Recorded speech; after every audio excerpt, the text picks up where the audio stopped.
አንድ ጊዜ ፒተር ተብሎ የሚጠራ ብሩህ እና ኃይለኛ ወንድ ልጅ ነበር።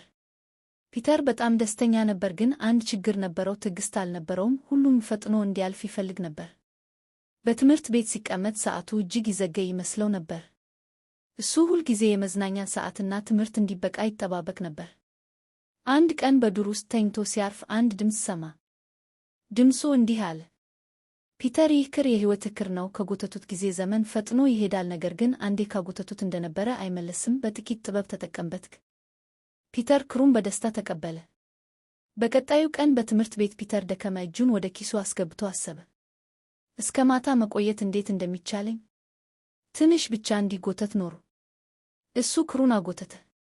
ድንገት የትምህርት ሰዓት ተጨረሰ። አስተማሪውም ትምህርት በቃ ልጆች ወደ ቤት ሂዱ አለ። ፒተር እጅግ ደስ ብሎ ወደ ውጭ ሮጠ። ከዚያ በኋላ ፒተር በሁሉም ነገር ክሩን መጠቀም ጀመረ። ትምህርቱን ፈጥኖ ጨረሰ። ዕድሜውን ፈጥኖ አሳለፈ።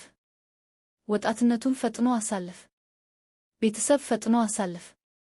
ዘመኑ በፍጥነት እየተራመደ ነበር። በመጨረሻ ፒተር ሽማግሌ ሆነ። ወጣትነቱን አልቆ ዕድሜውን ሁሉ ፈጥኖ አሳልፎ በምትኩ ሄደ። በእርግጥ እንዲህ ተናገረ፣ እኔ ሕይወቴን በፍጥነት አሳልፌ አለፍኩ፣ ግን ቀኖቼን መደሰት አልቻልኩም። ትዕግስት አልተማርኩም። እውነተኛ ደስታ አላገኘሁም። ከዚያ ተማር። ሕይወት በፍጥነት ለመቆጣጠር አይደለም፣ በትዕግስት በቀን በቀን መኖርና ትንሽ ትንሽ ደስታን መደሰት ነው እውነተኛ ሕይወት።